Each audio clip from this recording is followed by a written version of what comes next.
lui, une dimension de l'existence qui dépasse la vie humaine normale se faisait sentir dans la musique. Et il aimait aussi la nature. Il habitait en Californie dans un lieu assez beau et donc il était sensible à la perception de la dimension du divin, du fondement du réel, comme lui dit. Il parle du fondement ultime du réel.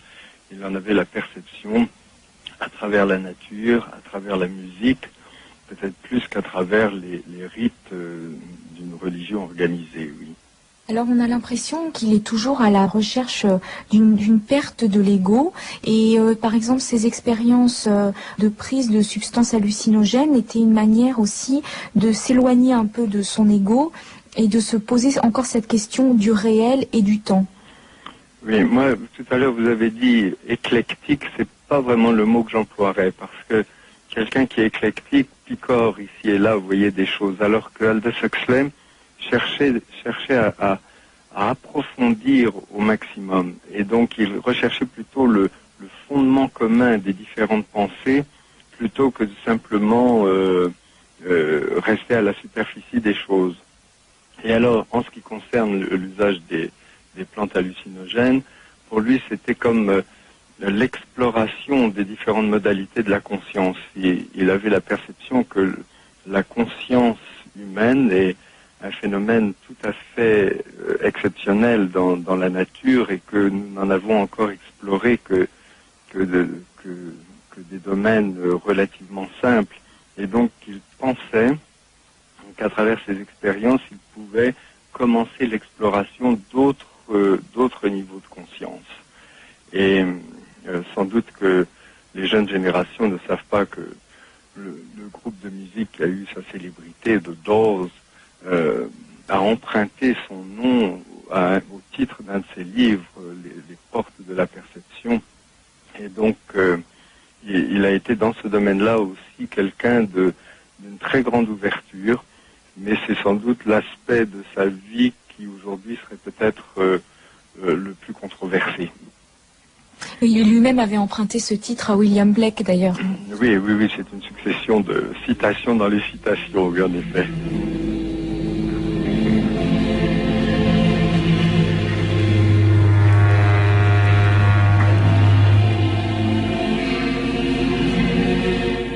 D'après ce que j'avais lu au sujet de l'expérience de la mescaline, j'étais convaincu d'avance que la drogue me donnerait accès, au moins pour quelques heures, dans le genre de monde intérieur décrit par Blake.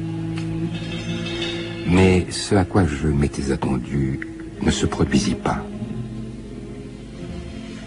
La modification qui eut lieu dans ce monde ne fut en aucun sens révolutionnaire. Une demi-heure après avoir avalé la drogue, j'eus conscience d'une danse lente de lumière dorée. Un peu plus tard, il y eut de somptueuses surfaces rouges, s'enflant et s'étendant à partir de nœuds d'énergie brillants qui vibraient d'une vie au dessin continuellement changeant. À un autre moment, la fermeture de mes yeux révéla un complexe de structures grises dans lequel des sphères bleuâtres et pâles émergeaient constamment, en prenant une solidité intense, et étant apparues, montaient sans bruit, glissant hors de vue. Était-ce agréable ? Demanda quelqu'un. Pendant cette partie de l'expérience, toutes les conversations étaient enregistrées au moyen d'une machine à dicter, et j'ai pu me rafraîchir la mémoire quant à ce qui a été dit. Ni agréable, ni désagréable, répondis-je. Cela est, sans plus. Les portes de la perception.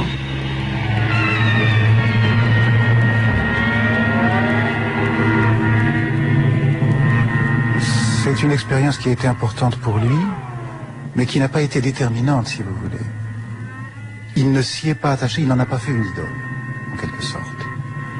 Alors qu'on va trouver chez d'autres penseurs américains de la même époque, des années 50-60, un attachement quasi idolâtre au LSD. Pour lui, ce n'est pas le cas, absolument pas.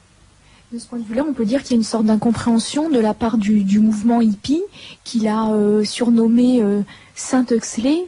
Et justement, en fait, l'ont assimilé à une sorte de militantisme pour la libéralisation des drogues, alors qu'en fait, ce n'est pas forcément sa position d'une manière très franche.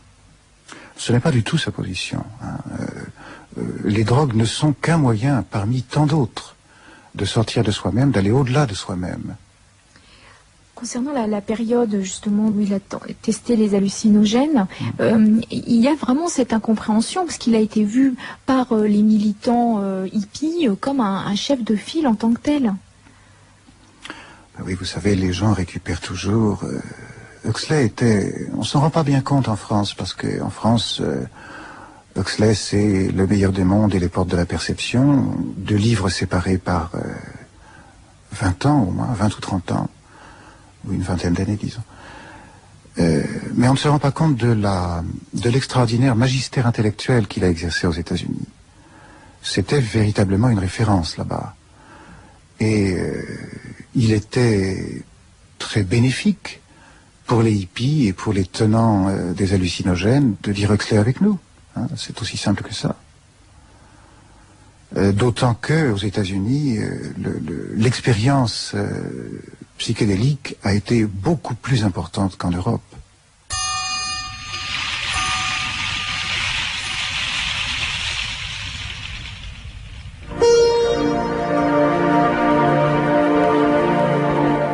Et c'est avec 3 autres livres qu'il allait préparer chez la jeunesse américaine un terrain propice à la révolution psychédélique, 1960-1965, et au phénomène hippie, 1966-1968. Cette trilogie hallucinogénique se compose donc de 2 essais. Les portes de la perception, 1954, Le ciel et l'enfer, 1956, et d'un roman, L'île, 1962. On ne peut comprendre les hippies sans avoir lu ces ouvrages, qui furent avec les ouvrages de Leary et de Watts, et de quelques autres spécialistes, les livres de chevet des gens fleuris. On conçoit mieux que les hippies aient vu en lui leur premier prophète, leur sainte Aldous, comme d'aucuns l'ont surnommé. Il a fourni au flower power ses bases mystiques élémentaires.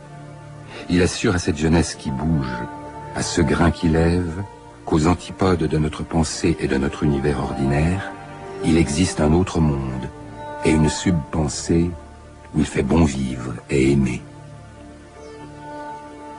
Michel Lancelot, Je veux regarder Dieu en face, Sainte Aldous priez pour nous, 1968.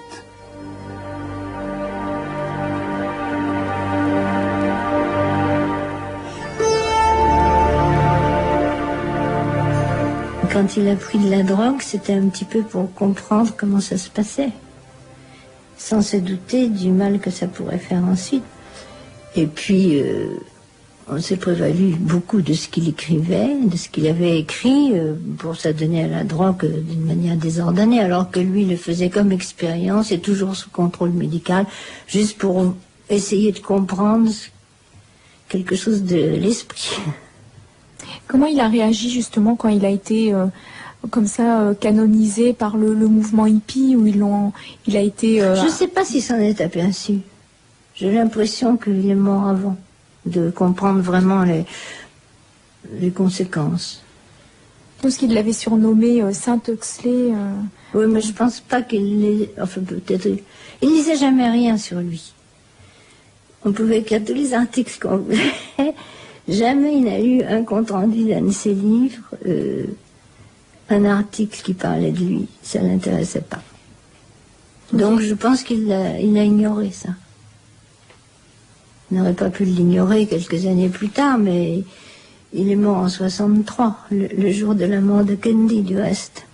Ce qui a fait qu'on n'a pas beaucoup parlé de lui ce jour-là. Et le jour où il est mort... il était dans sa chambre avec sa femme, et puis il y avait médecin, infirmière, et il était vraiment dans les derniers moments, et sa femme découvre que les médecins et les infirmières étaient plantés devant la télé. Alors elle trouve que c'est incroyable, inimaginable, elle se demande ce qui arrive, et puis après elle a compris que c'était l'assassinat de Kennedy qui avait lieu à ce moment-là. D'ailleurs, il a pris une dose de LSD pour mourir, en fait. Oui, comme maintenant on prendrait de la morphine. C'est vrai que faites l'amour, ne faites pas la guerre, et toutes ces choses-là sont toutes les thématiques des hippies pouvaient d'une manière ou d'une autre s'enraciner à un moment ou à un autre dans son œuvre. On pouvait considérer qu'il était, sinon le père de ce mouvement-là, du moins peut-être le grand-père, vous voyez.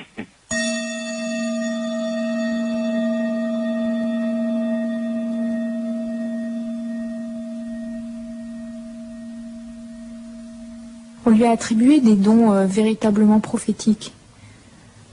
Même pour lui-même. Par exemple, dans Thème Must Have a Stop, qui est le roman central, celui qu'il préférait, il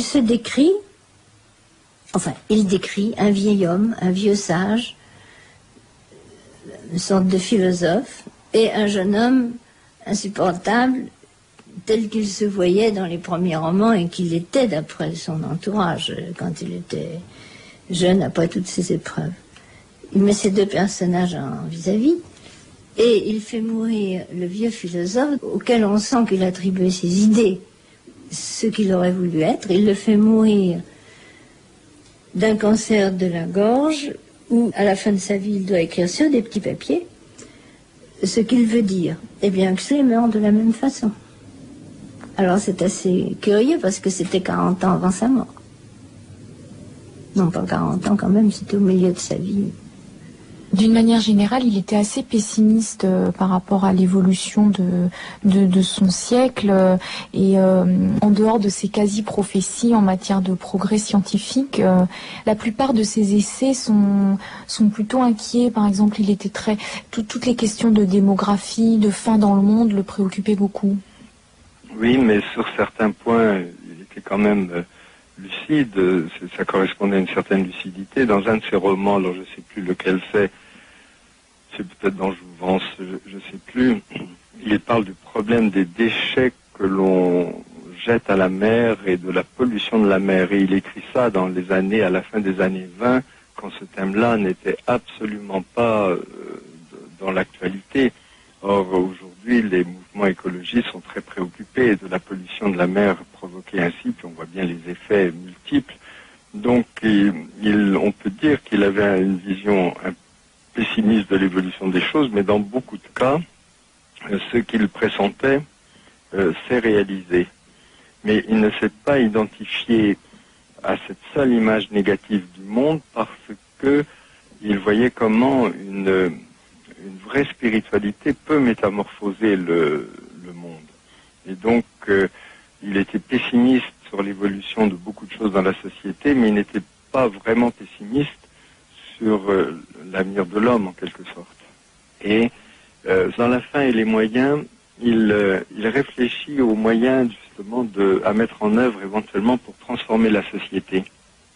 Son idée, c'est que tout ce qui serait grand parti, grande organisation ne peuvent pas vraiment être efficaces. Il faudrait partir par des petites cellules d'une douzaine de personnes qui fassent tache d'huile, mais de petites cellules en petites cellules, vous voyez.